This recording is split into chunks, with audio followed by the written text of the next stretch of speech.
वो प्यार नहीं था। सच्चा प्यार इससे साबित नहीं होता कि आप कितने लंबे समय से एक साथ हैं। सच्चा प्यार तब पता चलता है जब परिस्थितियां खराब चल रही हो और फिर भी आप एक दूसरे के साथ रहे, एक दूसरे को सपोर्ट करे और जिंदगी में साथ आगे बढ़े। रूबी एक फैशन डिजाइनर थी और नितिन एक कंपनी में सेल्स मैनेजर का काम करता था। रूबी और नितिन एक दूसरे को कॉलेज से जानते थे और एक दूसरे से प्यार करते थे। उनके रिलेशन को लगभग 6 साल हो गए थे और अब रूबी नितिन से शादी करना चाहती थे। पिछले महीने नितिन का प्रमोशन हुआ था, तो इसी कारण उसे दूसरे शहर में शिफ्ट होना पड़ा था।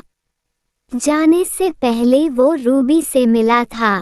रूबी बहुत उदास थी कि अब वो दोनों मिल नहीं पाएंगे, लेकिन रूबी ने नितिन को कभी माना नहीं किया। जाने से वो चाहती थी नितिन अपने करियर में आगे बढ़े और यही सोचकर उसने खुशी खुशी नितिन को जाने दिया था।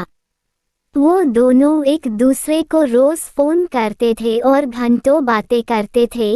रूबी उससे उसके नए काम, नई जगह के बारे पूछती रहती कि सब कैसा है उधर, वो समय पर खाना खाता है ना, काम में ध्यान लगता है ना। रूबी उसे उसका सब कुछ पूछती थी।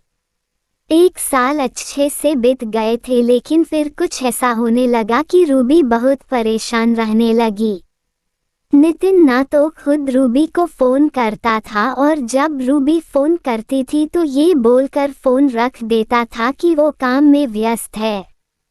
रूबी को समझ नहीं आ रहा था कि नितिन ऐसा क्यों कर रहा है। भले कितना भी काम हो, 5 मिनट तो मुझसे बात कर ही सकता है। 1 महीना ऐसे ही चला गया। फिर रूबी थककर नितिन को फोन करना छोड़ दी और नितिन तो अब उसे खुद से फोन करता ही नहीं था। कुछ दिन ऐसे ही बीत गए तो रूबी ने खुद फोन किया नितिन को। उसने फोन नहीं उठाया। रूबी ने उसे 4-5 बार फोन किया, फिर भी उसने फोन नहीं उठाया और ना ही उसने बाद में खुद रूबी को फोन किया। रूबी बहुत परेशान हो गई। वो सोचने लगी कि सच में नितिन काम में व्यस्त रहता है कि कुछ और बात है। कुछ दिनों बाद रूबी अपने काम से छुट्टी लेकर नितिन को बिना बताए उससे मिलने चली गई। रूबी को नितिन का पूरा पता मालूम था कि वो कहाँ रहता है। रूबी रात के समय नितिन के घर पहुंची थी। उसने देखा कि नितिन के घर पर ताला लगा हुआ था।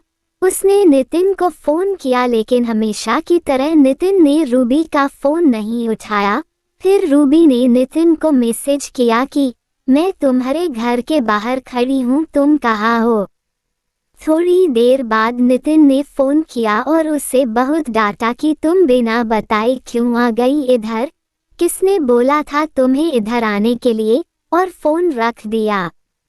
उसने रूबी की कोई बात नहीं सुनी। रूबी उसके घर के बाहर ही बैठी रह गई कि शायद नितिन को ऑफिस में बहुत काम हो और मैं बिना बताए आ गई, इसलिए वो गुस्सा हो गया और वो उसके घर के बाहर ही बैठ के उसका इंतजार कर रही थी। सफर में रूबी बहुत थक गई थी और उधर बैठे बैठे रूबी की आंख लग गई और वो सो गई। सुबह उसकी आंख खुली तो उसने देखा कि नितिन अभी तक घर नहीं आया। उसने फिर से नितिन को फोन किया। फोन उठाते ही नितिन बोला, क्या है, तुम मुझे बार बार क्यों फोन कर रही हो। रूबी बोली, तुम कहाँ हो, रात भर तुम घर नहीं आए, मैं इधर तुम्हारे घर के बाहर कल रात से तुम्हारा इंतजार कर रही हूँ।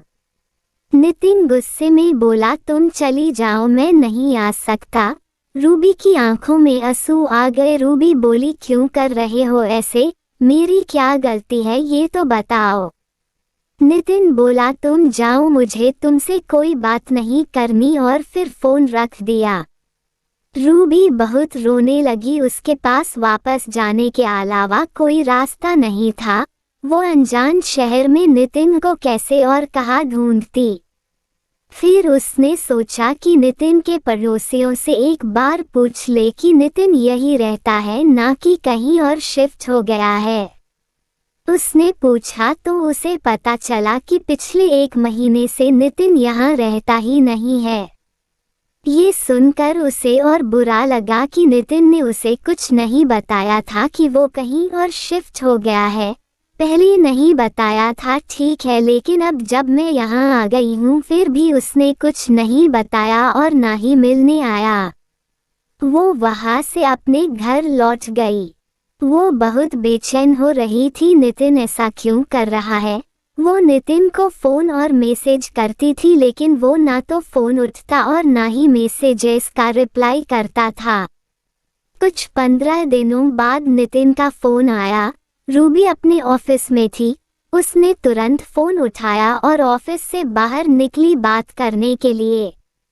वो पूछने लगी कि नितिन तुम्हें क्या हो गया है, तुम मेरे साथ ऐसा क्यों कर रहे हो, मुझसे कोई गलती हुई है तो मुझे बताओ, लेकिन मुझे ऐसे इग्नोर नहीं करो, मुझसे बात करो।